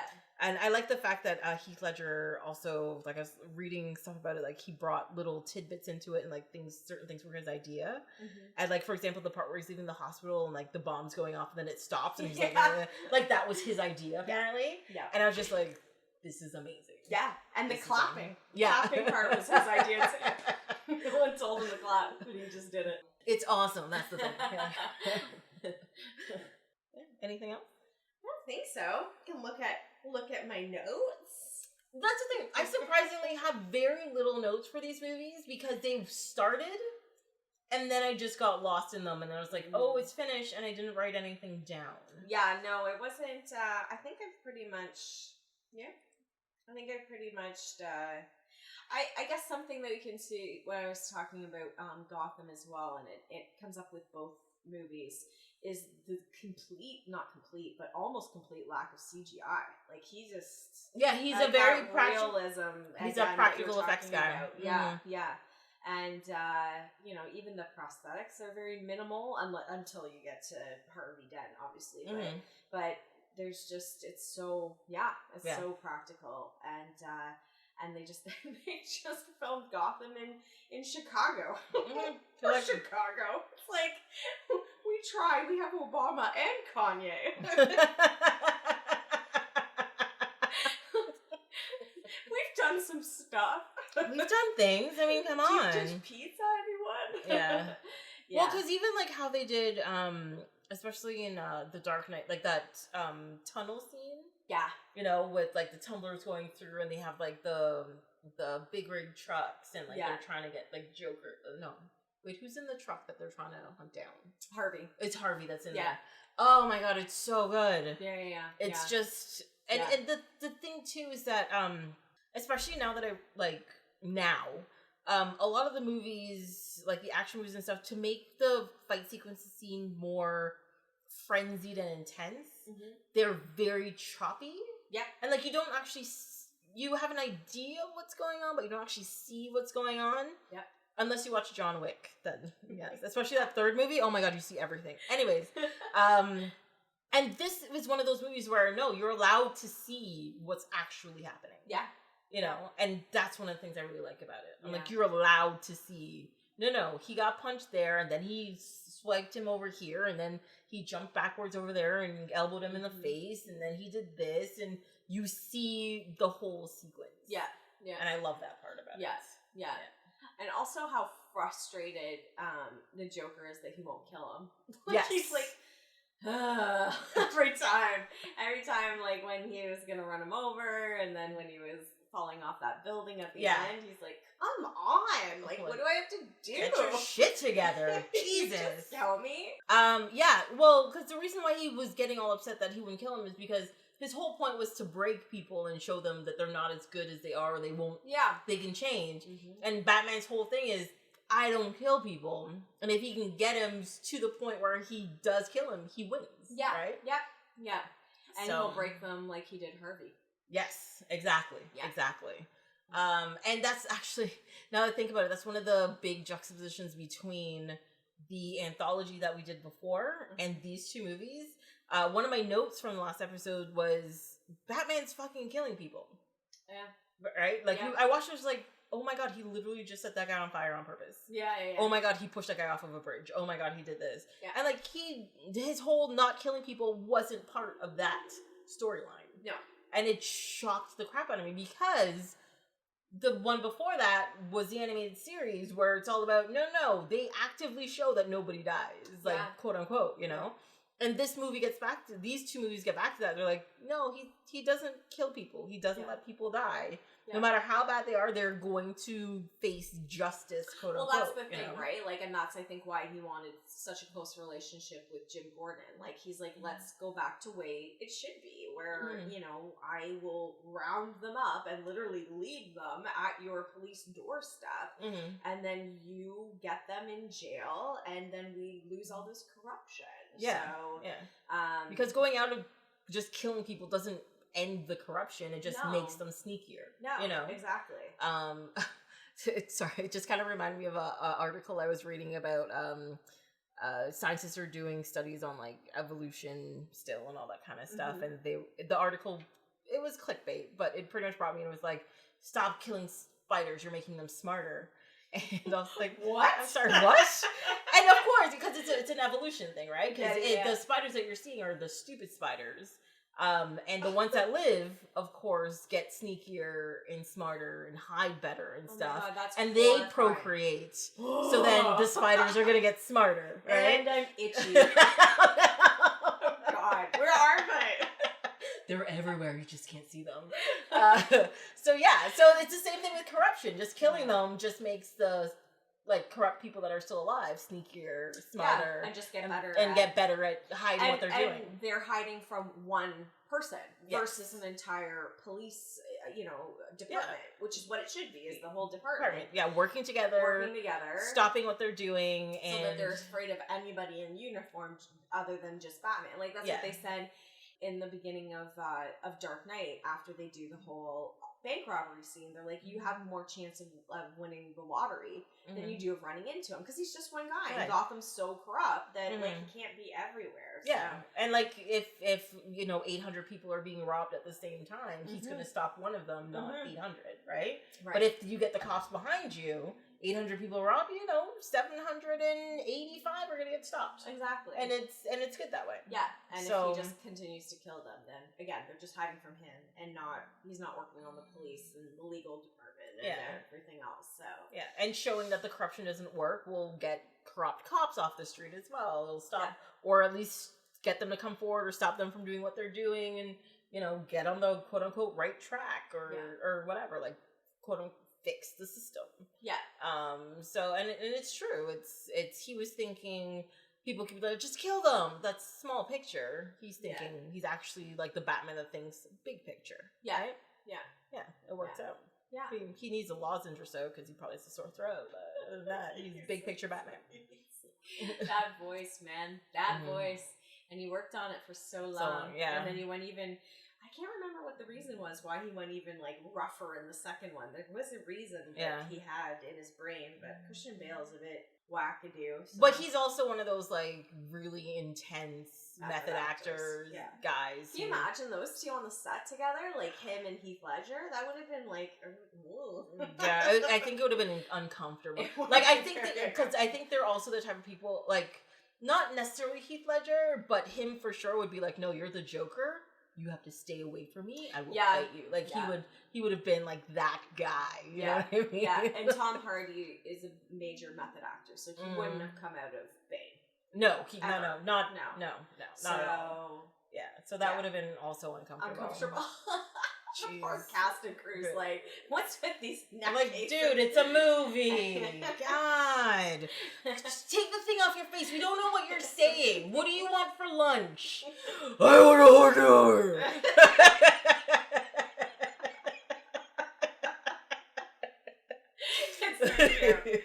Oh God, that would have been brutal. Oh my God, yes. Yeah, too many method actors. Too many. Yeah, I would think so. And Michael Caine and Morgan Freeman are sitting there what the fuck are these guys doing?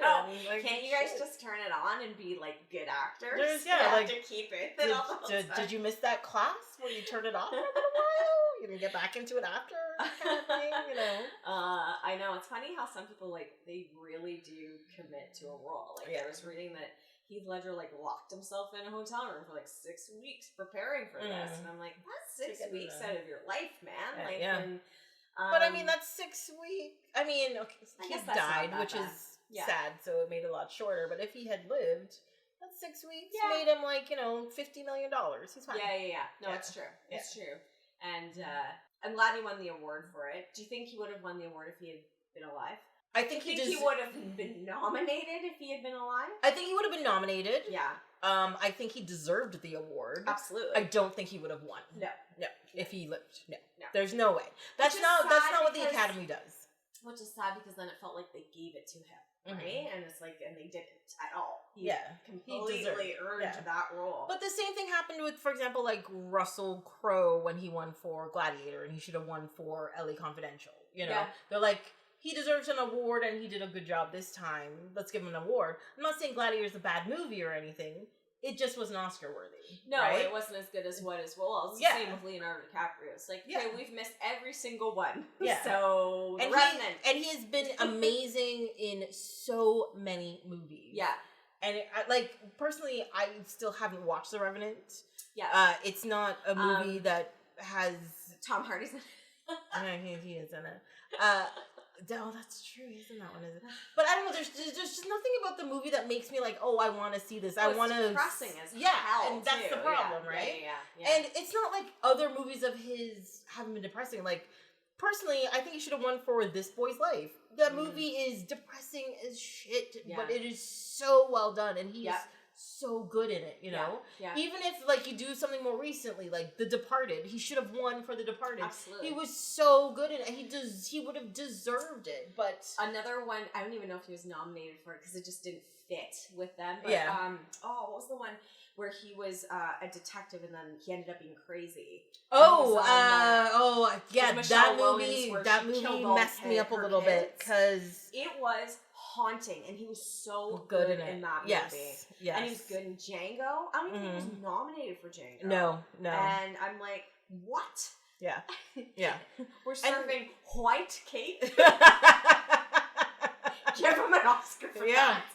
Yeah. Apparently the scene where he's like with the skull in his hand started bleeding and stuff, like bleeding, and he's like, no, this is what would happen in real life, so we're making this work. And he just did it. They did it in that one take, and it was amazing. And you're just like, oh my god, like now we need to get you stitched up because you're bleeding a lot. Oh, I know. And the thing is, like, his role in that movie, like, he was so good. It's like, I really like Leo DiCaprio, but I think I hate him now.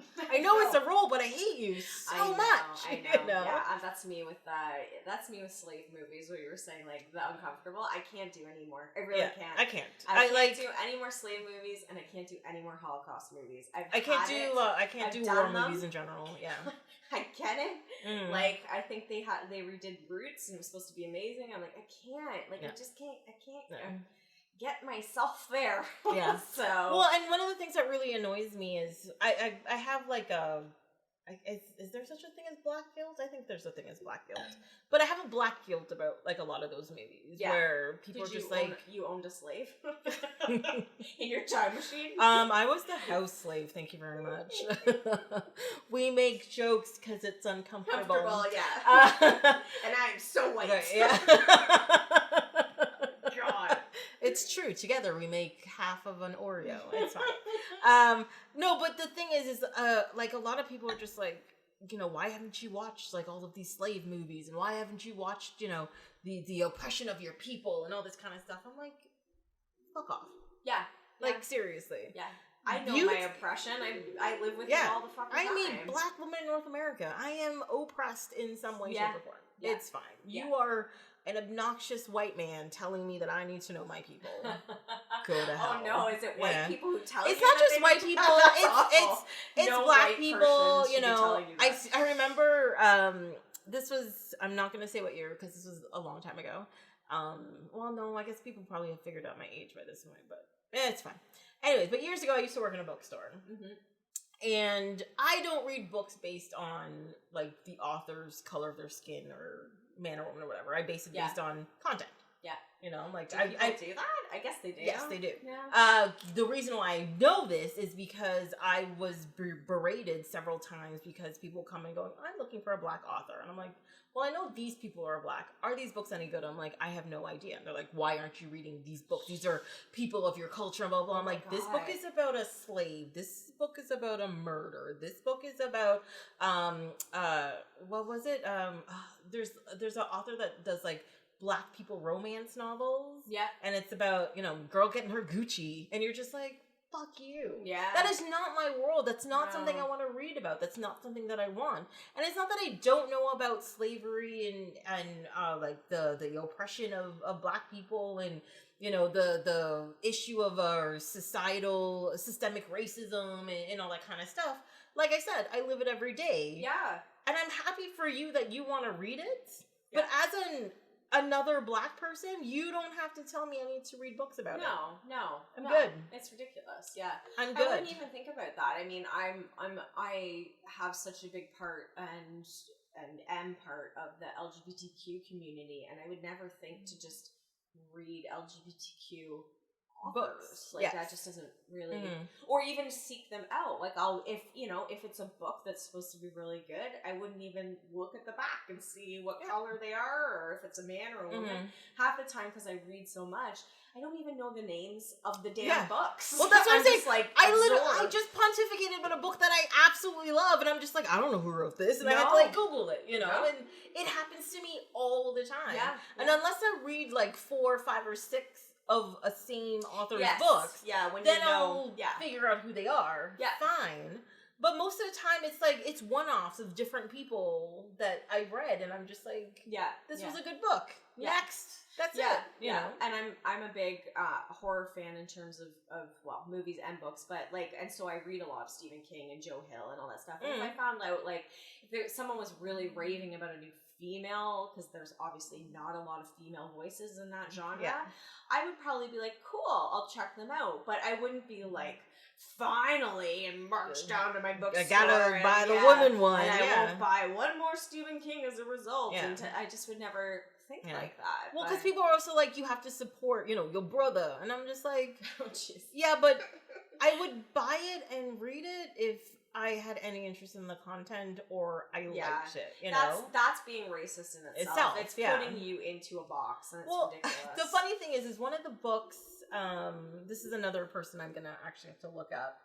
So a book came into a bookstore, and I saw the guy on, it was like The Daily Show or something, and he is a black guy, and he wrote a book of, he's a comedian, satirist kind of thing, and he wrote a book called How to Be Black. Okay. And to me... Was he on there recently? No, this was okay. I think he's been back on the show if he's written something, possibly, but Beartooth Thurston. Okay. Yeah.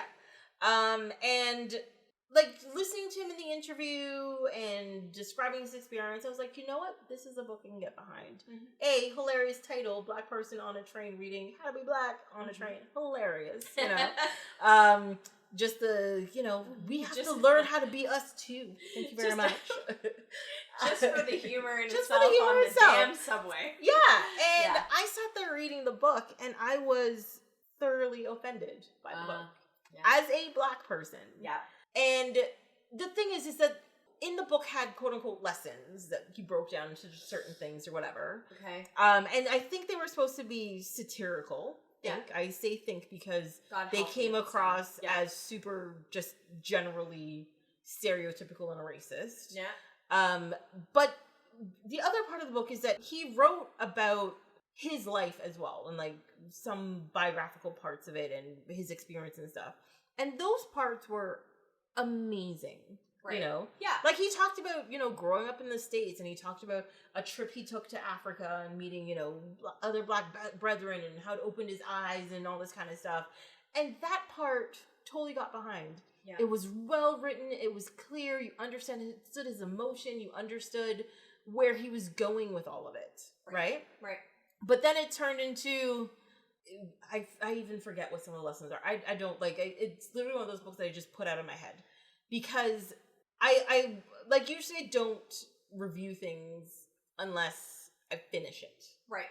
Because I'm like, you can't encompass something if you don't know the whole thing. But it was one of those books where I'm like, I was literally at the last chapter, and there was like a question in it or something, and I was just like, I think it literally said, why you're still reading this book? And I'm like, I don't fucking know. And I literally put the book down. Yeah.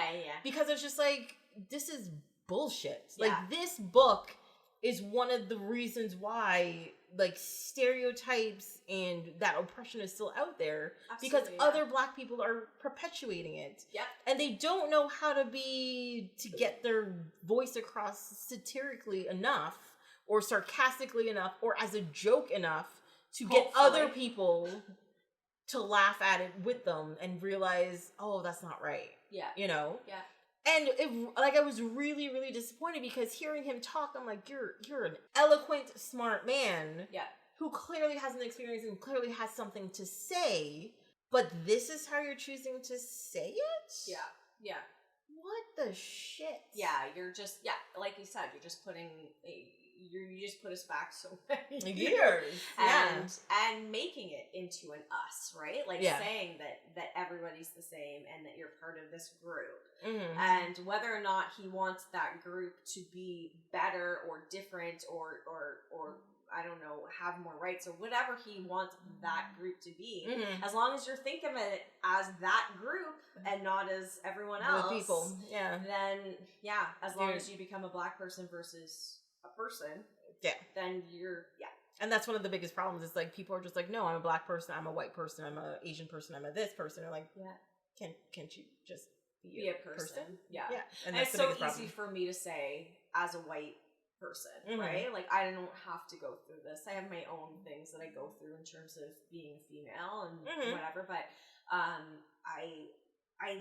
see things in the States especially, and I'm like, oh my God, still? Like, you're so shocked and upset, and I don't think of it, but I don't think of it because I'm not it, right? Yeah. So it's also that sort of, I have that, first world white person problems. Yeah, and that's the thing is that we are outraged of what's going on in the States, but I mean, it's because that's the media we are most exposed to. Yes. But I mean, think about the atrocities against people and especially women in other parts of the world is probably 10 times worse than these stupid abortion laws that they're signing into law in the States and stuff. Yeah, it's egregious. It's horrible and it's ridiculous because that's nonsense. Yeah. Okay. You know what? They should amend those laws and be like, look, women can't have abortions or get coverage for contraception. Guess what? Men don't get subsidies for Viagra. Yeah.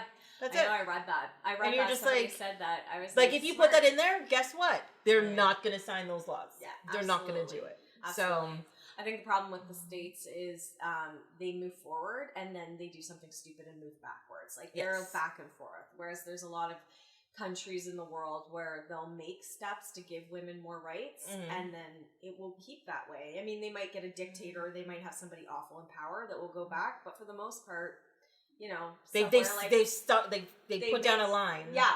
And it might be baby steps compared to us and to Europe and to play, but at least it's going in the right direction. Whereas, the U.S. is like and we have KKK again. Like it's horrible. Yeah. It's so horrible. Yeah. So how did we get here? Like, it just got real dark all of a sudden. All of this is edited out. Oh no, that's staying in there. We're gonna talk about it. No, but it just got real dark all of a sudden. I'm just like, oh my God, where are we going? Batman. Yeah, so about the Dark Knight. Oh, maybe that's why. Yeah. Anyways, a white man as a Dark Knight? That's so racist. How dare you? Anyways, okay. Like, I don't even know what to say after all. I know. I guess we're ending it on that. I think so. I don't know, but okay. So, but overall, these two movies. We're not going to include the third movie. Since boyfriend. I know your boyfriend's in that one. Or else you give it all 35 stars or whatever it is. All the stars in the sky. But do you think these two movies aged well, and do you think they still work? Yes, absolutely. Yeah. It's funny. Yeah, I didn't even think about that, but they really did. The first. I mean, I was watching it on a DVD versus a Blu-ray, so that was kind of a little bit more noticeable because I don't even know were Blu-rays out much when it was. Oh yes, you know how I know? Because when I watched The Dark Knight, one of the ads in it was about Blu-ray. Oh, cool. That's funny. You know? Yeah. Also, one of the ads in it, because they did a thing with a Norton antivirus. Oh my god. My mother still gets those. Jesus. She signs up every year. But yes, they have a deal with Norton. Right. Sure. But yeah, I absolutely think, the only thing that I have to say with Batman, especially with Batman Begins, is going back to the whole Liam Neeson thing, is some of the stuff that's happened with these characters. It's hard because you watch it and it comes, like the Liam Neeson thing, knowing Christian Bale is a pain in the ass on set, and then Heath Ledger not being alive anymore. Like it is hard to, I don't know, to take yourself out from it a bit. Like because you're bombarded with the media, right? So it affects what you're looking at. Yeah, and Katie Holmes, I think this was pre-Tom Cruise. Like it's all. Maybe during Tom Cruise? Maybe I think it's during Tom Cruise. Yes. And before it got serious Tom Cruise. Yeah, and you're just like, what the shit is this? Yeah. You escaped a cult. Yeah. It's true. So that's the only thing, like when something's happening, but I guess that happens all the time, right? Like something happens, before the premiere and you're like, crap, and it affects you, but I definitely think it stands up well. They do stand up well, yeah. There's nothing, well, except for the fact that, like you said, Nolan doesn't know how to treat women as characters. Yeah, well, that could happen now, right? But the thing is, there's nothing, like, egregious or mean or excessive about it. Because, like, sometimes, like, oh, no, this movie, like, you watch it now, like, I didn't realize this movie was so sexist and mean. Or I didn't realize it was, like, it's super racist or something like that. Like, it's very straightforward. It's very good guy, bad guy in a world. We're going to stop this from happening. Like, it's clean that way. You know what I mean? Yeah. I think women are just an afterthought. They're like, oh yeah, I guess he should like somebody. He should do a thing. Yeah. He could like a person, but do we have to make her like a real person? Can she just be on the phone a bit? Yeah, just on the phone. Just walking around on the phone, Aaron Sorkin like, but we don't have to pay attention to her. It's fine. It's fine. It's fine. But I think it holds up well. I wish that the little kid that was Joffrey died. I know, then Game of Thrones wouldn't have happened, and then like those lips are so thin even back then. He's a small, sad child. He's a small little face. Yeah. And you're like, you're not cute. I actually feel sorry for that kid because apparently people still throw things at him and stuff. And he's getting out of acting. I think he's going through to be like a mathematician or something because which hates him so much. It's great. Horrible, but I feel the same way. But I saw him on the screen. I'm like, can someone gas that kid? Oh my god, it's the woman who has a child. But you get it. Yes. Oh my god. Yeah, no, it's true. It's true. Yeah. But I do kind of feel sorry for him. Like, dude, I was acting. That was my job. I know. And when you think about how horrible he was, but also like how horrible Ramsey was. Yeah. But Ramsey, like the actor who played that, had done stuff before, and he was weird and creepy as well in those other things. I don't think he was in it as long or as in your face as Joffrey was, and didn't really know him other than Batman Begins. Yeah. So you're like, ooh. And he also tortured a person you didn't like at the time either. Yes. Well, I love my Theon. Yes. Well, we all love Theon now. But at first, when you... He's trying. What, he burned 2 little boys to fake other people's murder. Like, that's horrible. Oh, you know what? They were starving. It's fine. He's like, I liberated them from this life. It's okay. Oh, gosh. But yes, I do agree with you. I think these movies aged incredibly well. Yes. And they still look good, like you said, because of practical effects and all that kind of stuff. It doesn't age the same way as like CG heavy movies do. Yeah. Or I'm sure, I haven't rewatched them in a while. Like I'm sure the Tim Burton ones and the 4 ones probably. The 2 Tim Burton ones weren't actually, they didn't like. I liked the first one less than I remember, and the second one I think holds up really well. Yeah. It's a lot campier than I remember, but it holds up really well. Yeah. But those second two movies, the first time they came out, they were garbage, so it's fine. I actually don't even remember. I don't remember the fourth one at all. That's I think fine. I'd like Alicia Silverstone's in there somewhere. Yeah. And then the third one just blends in kind of. Like Val Kilmer, but I couldn't even tell you who the villains are. I don't know. I don't really remember. Oh, it's Two-Face and Jim Carrey. Yeah. Yes. Yeah.